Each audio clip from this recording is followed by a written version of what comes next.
എന്റെ പ്രിയപ്പെട്ടവരെ, അല്ലാഹു നിനക്ക് വേദന തരുമ്പോ, പടച്ചവൻ നിനക്ക് ദുഃഖം തരുമ്പോ നീ പരാജയപ്പെടല്ലേ.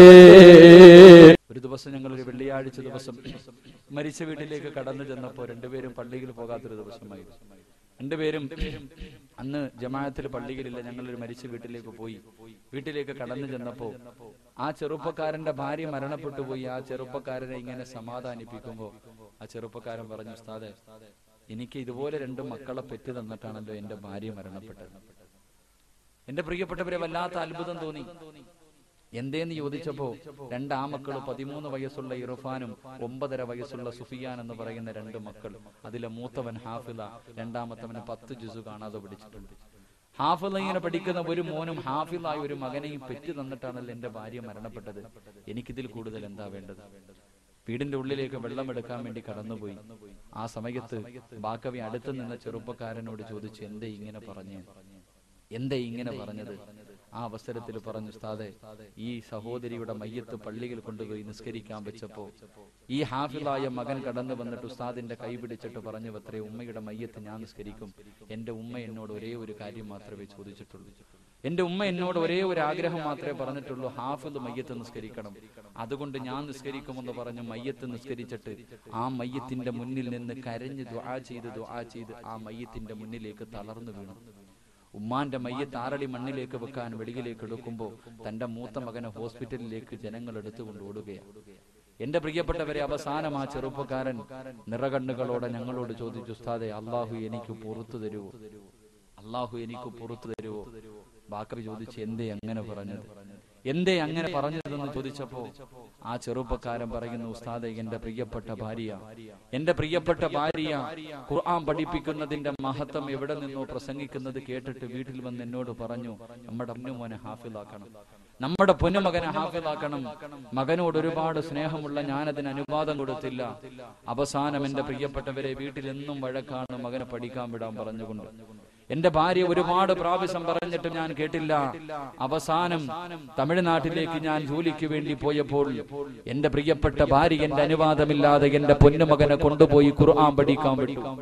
അവസാനം എന്റെ പ്രിയപ്പെട്ടവരെ, ആ ചെറുപ്പക്കാരൻ ഒരാഴ്ച കഴിഞ്ഞ് വീട്ടിലേക്ക് മടങ്ങി വന്നപ്പോൾ തന്റെ ഇർഫാൻ എന്ന് പറയുന്ന, തന്റെ സുഫിയാൻ എന്ന് പറയുന്ന പൊന്നുമകനെ കാണാതെ വന്നപ്പോൾ തന്റെ പ്രിയപ്പെട്ട ഭാര്യയോട് ചോദിച്ചപ്പോൾ ഭർത്താവിന്റെ അനുവാദമില്ലാതെ ഖുർആൻ പഠിക്കാൻ കൊണ്ടുവിട്ടെന്ന് പറയുമ്പോൾ കോപം സഹിക്കാൻ കഴിയാതെ തന്റെ പ്രിയപ്പെട്ട ഭാര്യയുടെ മുടികുത്തി പിടിച്ച് ഭിത്തികളിടിച്ച് മൂക്കിലൂടെയും വായിലൂടെയും ചെവിയിലൂടെയും ബ്ലഡ് വന്നിട്ട് പോലും ആ പ്രിയപ്പെട്ട ചെറുപ്പക്കാരൻ ഉപദ്രവം നിർത്തുന്നില്ല. ഒരുപാട് ഉപദ്രവിച്ചിട്ടും ആ പെങ്ങൾ പറഞ്ഞു കൊടുത്തില്ല മകനെ പഠിക്കാൻ വിട്ട സ്ഥാപനം. അവസാനം ഇളയ മകനെ മുന്നിലിട്ട് ഉപദ്രവിക്കുന്നത് കണ്ടപ്പോൾ സഹിക്കാൻ കഴിയാതെ മകൻ നിൽക്കുന്ന സ്ഥാപനം പറഞ്ഞു കൊടുത്തപ്പോൾ തന്റെ ഓട്ടക്കകത്തേക്ക് തന്റെ പൊന്നുമകനെയും ഭാര്യയെയും ചവിട്ടി കയറ്റിയിട്ട് മകൻ പഠിക്കുന്ന സ്ഥാപനത്തിന്റെ മുന്നിൽ പോയപ്പോൾ ആ പൊന്നുമകൻ അല്ലാഹുവിന്റെ പള്ളിക്കകത്തിരുന്ന് ഖുർആൻ ഓതുകയാ. ആ പൊന്നുമകന്റെ കയ്യിൽ പിടിച്ചുകൊണ്ട് അതാ ചെറുപ്പക്കാരൻ വലിച്ചിറക്കി വെളിയിലേക്ക് കൊണ്ടുവരുമ്പോൾ ആ പൊന്നുമകൻ വാപ്പയുടെ കാല് പിടിച്ചിട്ട് പറയുന്നു, ഉപ്പാ, എന്നെ കൊണ്ടുപോകല്ലേ വാപ്പാ, ഒരുപാട് സൂറത്തുകൾ ഞാൻ പഠിച്ചു കഴിഞ്ഞു, എനിക്ക് ഹാഫിളാകണം, എനിക്ക് ഖുർആൻ പഠിക്കണം, എന്റെ ഉമ്മയുടെ ആഗ്രഹമാണ്, അത് സാധിച്ചു കൊടുക്കണമെന്ന് പറഞ്ഞുകൊണ്ട് വാപ്പയുടെ കാലിൽ പിടിച്ച് പൊട്ടിക്കരയുമ്പോ ആ പൊന്നുമകനോട് വാപ്പ ചോദിച്ചു, മോനെ, നിന്റെ ഉമ്മ എന്തേ ചാകാൻ പോവുകയാണോ? അവളുടെ അവസാനത്തെ ആഗ്രഹമാണോ? ഈ ചോദ്യം അങ്ങ് ചോദിക്കുമ്പോ പൊന്നുമകൻ അങ്ങ് കിടന്ന് കരയുകയാ. അതുവരെ കരഞ്ഞതുപോലെയല്ല. പിന്നെ പൊന്നുമോ മിണ്ടുന്നില്ല, സുജൂദിൽ കിടന്ന് കരയുകയാണ്. കണ്ടിട്ട് സഹിക്കാൻ കഴിയാതെ വാപ്പ അടുത്ത് ചെന്നിട്ട് ചോദിച്ചു, മോനെ, എന്തിനാ കരയുന്നത്? ആ ചെറുപ്പക്കാരൻ പറയുന്നു, ആ ചെറുപ്പക്കാരനോട് തന്റെ പൊന്നുമകൻ പറയുന്നു, ഉപ്പാ, ഒരു ദിവസം രാത്രി ഞാൻ നോക്കിയപ്പോ ഉമ്മയിരുന്ന് കരയുകയാണ്. ഉമ്മാന്റെ അടുക്കൽ ഞാൻ ചെന്ന് ചോദിച്ചു, ഉമ്മ, എന്തിനാ കരയുന്നതെന്ന് ചോദിച്ചപ്പോ ഉമ്മ പറയുന്നു, മോനെ, ഉമ്മാനൊരാഗ്രഹമുണ്ടടാ, ഉമ്മയ്ക്കൊരാഗ്രഹമുണ്ടടാ, സാധിച്ചു തരുമോ? പൊന്നുമകൻ പറയുന്നു, ഉമ്മ, ഞാൻ സാധിച്ചു തരാ. അവസരത്തിൽ തന്റെ പൊന്നുമകനോട് പറയുന്ന, ഓൻ ആരോടും പറയല്ലേ, വാപ്പാനോട് പറയല്ലേ, ഒരാളോടും പറയല്ലേ എന്ന് പറയുമ്പോൾ തന്റെ പൊന്നുമകൻ പറയുന്നു, ഉമ്മ ആരോടും പറയില്ല. അവസരത്തിൽ 28 വയസ്സുള്ള പ്രിയപ്പെട്ട പെങ്ങള് തന്റെ പൊന്നുമോനോട്, തന്റെ പൊന്നുമകനോട് പറയുന്നു, മോനെ ഉമ്മയ്ക്ക് ക്യാൻസർ ആണ് മോനെ, ഒരുപാട് നാളും ജീവിച്ചിരിക്കില്ല, ഇത് ഡോക്ടർ എന്നോട് പറഞ്ഞു കഴിഞ്ഞു. അതുകൊണ്ട് ഉമ്മയ്ക്കൊരാഗ്രഹമുണ്ട്. തന്റെ ഭർത്താവിനോട് പോലും പറയാതെ തന്റെ പൊന്നുമകനെ പാതിരാത്രിയിൽ വിളിച്ചിട്ട് പെങ്ങള് കരഞ്ഞുകൊണ്ട് പറയുകയാ, ഉമ്മയ്ക്കൊരാഗ്രഹമുണ്ട് മോനെ, ഒന്ന് നീ ഹാഫിളാകുമോ, ഒന്ന് നീ ഹാഫിളാകുമോ? ഉമ്മയ്ക്ക് ഖുർആൻ ഓതാൻ അറിയില്ല, ഉമ്മ ഖുർആൻ പഠിച്ചിട്ടില്ല, പക്ഷേ എനിക്ക് സ്വർഗത്തിൽ പോകണമെന്ന് ആഗ്രഹമുണ്ട് പൊന്നുമോനെ. എന്റെ മയ്യത്തൊരു ഹാഫിദ് വേണം നിസ്കരിക്കാൻ. ഉമ്മയുടെ മയ്യത്ത് കൊണ്ടുവെക്കുമ്പോ ഒരു ഹാഫിദ് വേണം നിസ്കരിക്കാൻ. അത് മോനാകണമെന്ന് ഉമ്മയ്ക്ക് വല്ലാത്ത ആഗ്രഹമുണ്ട്.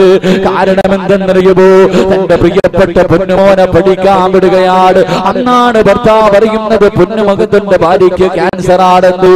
എന്റെ പ്രിയപ്പെട്ടവരെ, മൂത്ത മകനെ പഠിക്കാൻ വിടുകയാ, രണ്ടാമത്തെ മകനെയും പഠിക്കാൻ വിടുകയാണ്. അവസാനം എന്റെ പ്രിയപ്പെട്ടവരെ, ആ ചെറുപ്പക്കാരനതാ തന്റെ പ്രിയപ്പെട്ട ഭാര്യയുടെ മയ്യത്ത് കബറടക്കി ഏടില്ലെന്ന് ഞങ്ങളോട് പറയുകയാണ്. ഉസ്താദേ എന്ന് ജുമാ കഴിഞ്ഞ് വെളിയിലേക്ക് ഇറങ്ങിയപ്പോ ഈ 2 മക്കളും എന്റെ കയ്യിൽ പിടിക്കുകയാണ്. എന്നിട്ട് ഉമ്മയുടെ കബറിന്റെ പുറത്തേക്ക് കൊണ്ടുപോവുകയാണ്.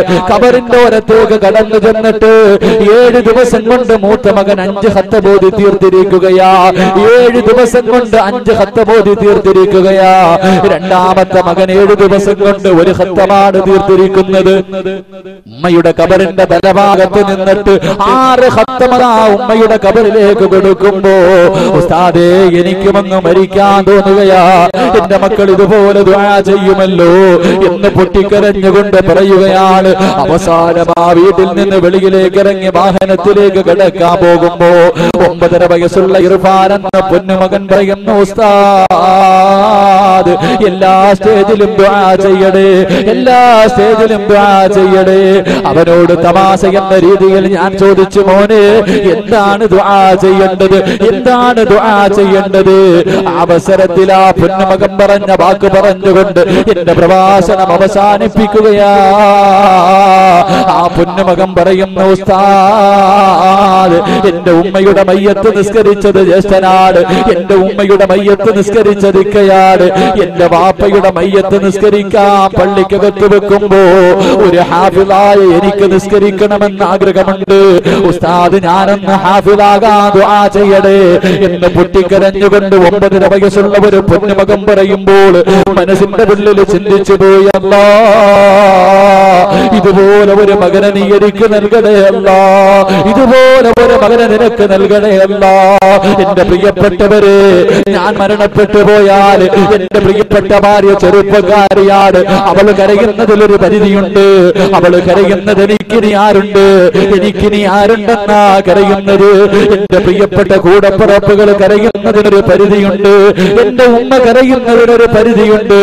പക്ഷേ എന്റെ മയ്യത്തുണ്ടല്ലോ, പള്ളിക്കകത്തേക്ക് കൊണ്ടുവച്ചിട്ട്, പള്ളിക്കകത്തേക്ക് കൊണ്ടുവച്ചിട്ട് മയ്യത്ത് നിസ്കരിക്കാൻ വേണ്ടി എന്റെ പൊന്നുമോനുണ്ടല്ലോ, എന്റെ പൊന്നുമോനുണ്ടല്ലോ, ഹാഫിളായ എന്റെ പൊന്നുമകൻ എന്റെ മയ്യത്തിന്റെ മുന്നിൽ വന്ന് നിന്നിട്ട്, അല്ലാഹുവേ എന്റെ ഉപ്പയ്ക്ക് നീ സ്വർഗം കൊടുക്കണേ അല്ലാ എന്ന് ദുആ ചെയ്താൽ അല്ലാഹുവിന്റെ റസൂൽ പറയുന്നു, സഹാബ ഒരു ഹാഫിള് ദുആ ചെയ്താൽ അല്ലാഹു സ്വീകരിക്കുമെന്ന് നബിയുനാ റസൂലുള്ളാഹി. അല്ലാഹുവിന്റെ ഖുർആൻ മുഴുവനും കാണാതെ പഠിച്ച ഒരു പൊന്നുമകൻ വാപ്പാന്റെ മയ്യത്തിന്റെ മുന്നിൽ നിന്ന് കരഞ്ഞ, ഉമ്മാന്റെ മയ്യത്തിന്റെ മുന്നിൽ നിന്ന് കരഞ്ഞുകൊണ്ട് ദുആ ചെയ്താൽ അല്ലാഹു കേൾക്കില്ലേ ഉപ്പ, അല്ലാഹു കേൾക്കില്ലേ ഉമ്മ? നിനക്ക് അല്ലാഹു ഒരുപാട് മക്കളെ തന്നിട്ടുണ്ടല്ലോ, ഒരുത്തരെയെങ്കിലും നീ നൊന്ത് പ്രസവിച്ചതല്ലേ, ഒരാളെയെങ്കിലും നിനക്കൊന്ന് ഹാഫിളാക്കിക്കൂടെ, നിന്റെ കൈപിടിച്ച് സ്വർഗത്തിൽ കൊണ്ടുപോകാൻ എന്റെ പ്രിയപ്പെട്ട ബാപ്പമാരോട് ചോദിക്കട്ടെ. നിങ്ങൾ മരിച്ചിട്ട് ഇന്ന് രാത്രി നിങ്ങളുടെ വീട്ടിലേക്ക് പോകണം. ഇന്ന് രാത്രി വീട്ടിൽ പോയിട്ട് ഒരു കടുകുമണിയുടെ അളവെങ്കിലും നിന്റെ ഹൃദയത്തിൽ ഈമാനുണ്ടെങ്കിൽ എന്റെ പ്രിയപ്പെട്ട ബാപ്പാ, നിന്റെ ആ മക്കളോടൊരു ചോദ്യം ചോദിക്കണേ, നിങ്ങളുടെ പെമ്മക്കളോടൊരു ചോദ്യം ചോദിക്കണേ. പൊന്നുമോനെ, ഇന്ന് രാത്രി ഈ വാപ്പ മരണപ്പെട്ടാൽ നാളെ ദുഹറിന്റെ സമയമെത്തുമ്പോ സന്തൂക്ക് വീട്ടിലേക്ക് കൊണ്ടുവരുമ്പോ എന്റെ മയ്യത്ത് കുളിപ്പിക്കാൻ എടുക്കുമ്പോ, മോനെ നീ കുളിപ്പിക്കുമോ പൊന്നുപോലെ, നീ കുളിപ്പിക്കുമോ പൊന്നുപോലെ? നിങ്ങളുടെ മക്കളിൽ എത്ര പേർക്കാണ് നിങ്ങളുടെ മയ്യത്ത് കുളിപ്പിക്കാൻ അറിയുന്നത്? മയ്യത്തിന്റെ തലഭാഗത്തിരുന്ന് കരഞ്ഞുകൊണ്ട് യാസീറോദ നിങ്ങളുടെ മക്കളിൽ എത്ര പേർക്കാ അറിയുന്നത്? എന്റെ പ്രിയപ്പെട്ട വാപ്പാ, മയ്യത്ത് പള്ളിക്ക് വെത്തുകൊണ്ട് വെക്കുമ്പോ ഉസ്താദിന്റെ അടുക്കൽ മക്കള് വന്നിട്ട് പറയും, ഞാൻ നിസ്കരിക്കാം, ഇതെന്റെ വാപ്പയാണ്, ഞാൻ നിസ്കരിക്കാം, ഇതെന്റെ വാപ്പയാ. കാരണം ഉസ്താദ് മാറിക്കൊടുക്കണമല്ലോ. പക്ഷേ അവനാരാ? അവന് കള്ളു കുടിക്കുന്നവനായിരിക്കാം, അവൻ വ്യഭിചരിക്കുന്നവനായിരിക്കാം, അവൻ പലിശ തിന്നുന്നവനായിരിക്കാം, അവൻ 5 വഖത്തും കളാക്കുന്നവനായിരിക്കാം. തന്റെ ജീവിതത്തിൽ ഒരിക്കൽ പോലും അല്ലാഹുവിന്റെ ഖുർആൻ ആദ്യം മുതൽ അവസാനം വരെ ഒന്നോതി തീർക്കാത്ത മകനാ നിന്റെ മയ്യത്ത് നിസ്കരിക്കുന്നതെങ്കിൽ എന്റെ ഉപ്പാ നിനക്ക് രക്ഷപ്പെടാൻ കഴിയുമോ? അതുകൊണ്ട് എന്റെ പ്രിയപ്പെട്ടവര് തീരുമാനിച്ചോ, നിന്റെ മയ്യത്ത് നിസ്കരിക്കേണ്ടത് ഒരു ഹാഫിളായിരിക്കണം, അത് നിന്റെ പൊന്നുമോരായിരിക്കണം. അവൻ നിന്റെ മയ്യത്തിന്റെ മുന്നിലിരുന്ന് കരഞ്ഞുകൊണ്ട് ദുആ ചെയ്യുകയാ, അല്ലാഹുമ്മ ഗഫിർ ലഹു, അല്ലാഹുവേ എന്റെ ഉപ്പയ്ക്ക് നീ പുറത്തു കൊടുക്കണേ അല്ലാ, എന്റെ ഉമ്മയ്ക്ക് നീ പുറത്തു കൊടുക്കണേ അല്ലാ. അവർക്ക് ഖുർആൻ ഓതാൻ അറിയില്ല അല്ലാ, എന്നെ അവര് പഠിപ്പിച്ച റബ്ബേ, അവർക്ക് സ്വർഗം കൊടുക്കണേ, സ്വർഗം കൊടുക്കണേ എന്നൊരു ഹാഫിള് ദുആ ചെയ്ത ആ ദുആ സ്വീകരിക്കുമെന്ന് പ്രവാചകൻ പഠിപ്പിക്കുമ്പോ ഈ മജ്‌ലിസിലിരുന്ന് തീരുമാനിച്ചോ, ഈ പാതിരാത്രിയിലിരുന്ന് തീരുമാനിച്ചോ, അല്ലാഹുവേ ഈ മജ്‌ലിസിലിരുന്ന് കൊണ്ട് മക്കളെ ഹാഫിളാക്കാൻ ആരെല്ലാം നിയ്യത്ത് ചെയ്യുന്നുണ്ടോ അവരുടെ മക്കളെ നീ ഹാഫിളാക്കണേ അല്ലാ, അവരുടെ മക്കളെ ഹാഫിളാക്കണേ അല്ലാ, അവരുടെ മയ്യത്തൊരു ഹാഫിള് തന്നെ നിസ്കരിക്കണേ റബ്ബേ.